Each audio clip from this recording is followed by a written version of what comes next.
Oi, pessoas da internet! Hoje vou falar sobre por que aprender inglês é tão importante. Geralmente, a gente tem essa ideia de que aprender inglês é importante e tal, mas não sabemos exatamente o que nos faz pensar assim. Pois bem, a primeira razão que vou falar aqui é: se você falar inglês com fluência, você vai ganhar mais dinheiro. Sim, se você souber falar inglês, o mercado de trabalho te oferece mais oportunidades. E adivinha? Com melhores salários. Isso porque o dólar ainda é uma das moedas mais valorizadas do mundo. Lembrando que o mercado de tecnologia não para de crescer. E podemos dizer que o idioma oficial desse mercado ainda é o inglês. Outra razão é te possibilitar conhecer e interagir com o conteúdo fresco, novo, original e que guia o padrão dos próximos conteúdos mundo afora. A gente sabe que a indústria cultural existe em todas as partes do mundo e cada uma delas faz suas produções em seu idioma e tal. Mas sabemos também que as grandes empresas de entretenimento, informação, tecnologia, ciência e por aí vai, são empresas estadunidenses, ou seja, falam e produzem conteúdo original em inglês. Por exemplo, esse vídeo aqui.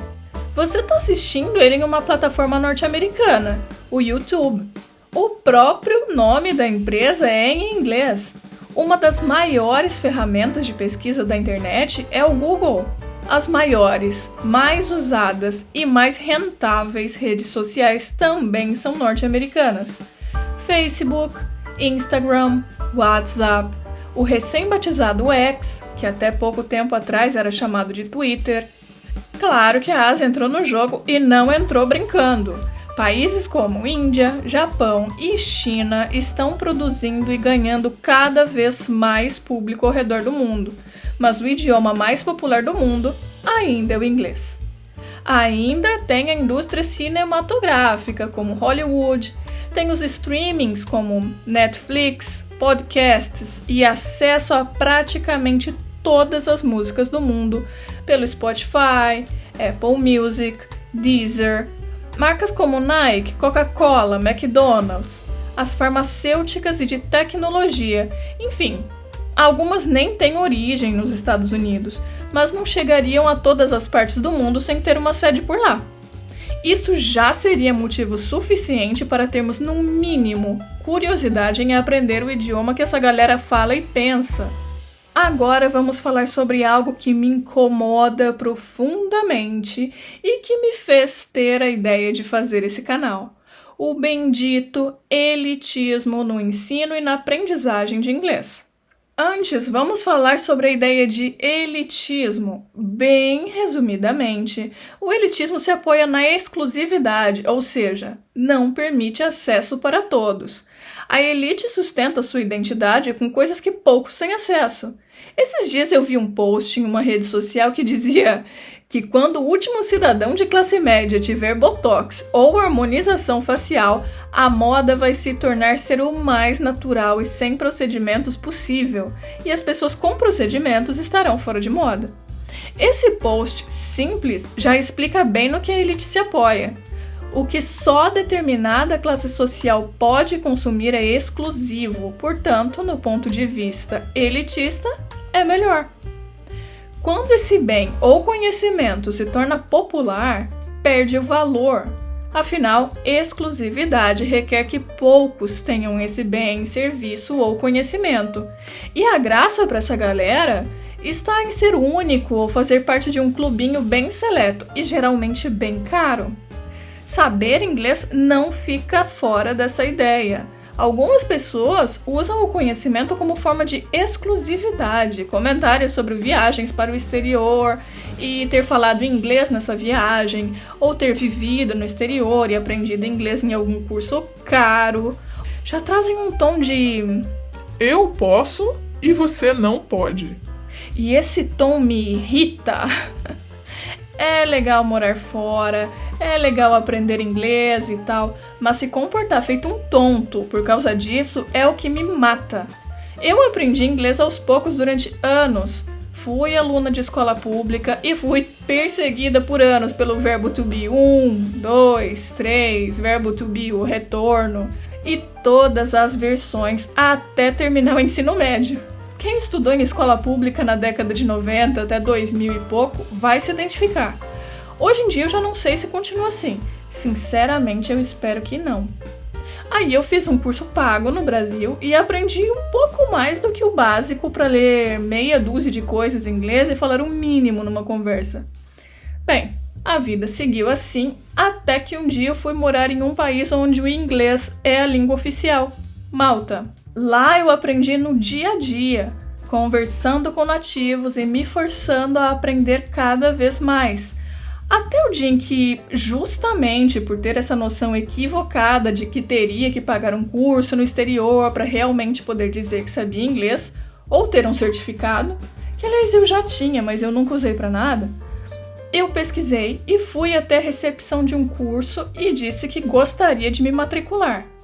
A recepcionista me pediu para preencher uma ficha e pediu para eu aguardar que o coordenador do curso viria falar comigo. Ele veio. E fomos até uma sala para eu fazer o tal teste de nivelamento. Ele me perguntou de qual nível eu gostaria de iniciar. E eu falei que do básico 2, pois já tinha noção de comprimentos, números e coisas simples em inglês. Ele deu uma risadinha e disse que, levando em consideração que eu estava falando com ele e entendendo o que ele me dizia, eu já sabia mais do que o básico. E me orientou a ter algumas aulas no Intermediário 2, o chamado B2, que é onde eu teria aulas de conversação com falantes de inglês fluente, nativos e não nativos, e se tivesse dúvidas com gramática, eu iria aprender por lá. Nessa hora caiu a minha ficha. Eu já sabia inglês. Eu só caí na conversa de que aprender inglês é para poucos, que você só sabe falar quando fala como nativo, que não pode ter sotaque, que para saber falar inglês você precisa falar igual um personagem de filme. Enfim, essa mentirada toda que inventaram para fazer a gente acreditar que falar inglês é coisa de gente superior, com dinheiro, que pode pagar cursos caros ou viajar para aprender. Mentira! Resumindo, ninguém liga para o seu sotaque, ninguém quer saber em qual escola você fez inglês, ninguém se interessa se você aprendeu em um curso online, na escola, em Nova York ou com vídeos no YouTube. Você precisa falar, ser entendido e entender, aprender a escrever corretamente, and that's it. Você sabe inglês. Não caia nessa que eu caí, de achar que o que te valida como falante de inglês é um certificado de uma escola cara. E a gente já sabe que tem muita gente com anos de curso caro de inglês ou faculdade de letras que não consegue se comunicar em inglês. O que te valida como falante de inglês é você se comunicar em inglês. Agora, se sua intenção é entrar numa universidade em um país onde o inglês é o idioma oficial, se joga na gramática. Ela é importante para te fazer principalmente escrever na norma culta sem erros. Se você, assim como eu, não tem intenção de fazer faculdade em um país onde se fala inglês, mas você quer aprender a falar, ouvir e escrever bem para poder trabalhar, conviver, socializar em inglês, o Porto Inglês é para você. Para saber português, você não precisa saber que na frase "o menino correu", correu é um verbo intransitivo. Da mesma maneira, para saber inglês, você não precisa saber todas as regras. Por experiência própria, pratique mesmo sem saber todas as regras. E, principalmente, confie em você. Não caia nessa de dar ouvidos ao seu colega de trabalho, Enzo, que foi para Disney aos 15 anos e hoje, aos 32, vive corrigindo o inglês de todo mundo, porque ele acha que, porque conseguiu pedir um cachorro quente em inglês, sabe falar inglês fluentemente. Esse vídeo é para te fazer entender que saber inglês te abre portas, te dá oportunidades que sem ele seriam mais difíceis ou até impossíveis de se alcançar, e que você tem que ignorar os Enzos que se acham o rei da Inglaterra só para encher o saco dos outros. Se você gostou desse vídeo, aproveita e compartilha com um amiguinho que também quer aprender inglês. Obrigada para quem chegou até aqui comigo Eu vou deixar uma sugestão de vídeo aqui para vocês irem lá ver e praticar ainda mais. Espero que tenham gostado e aprendido. Até o próximo vídeo. Beijinhos!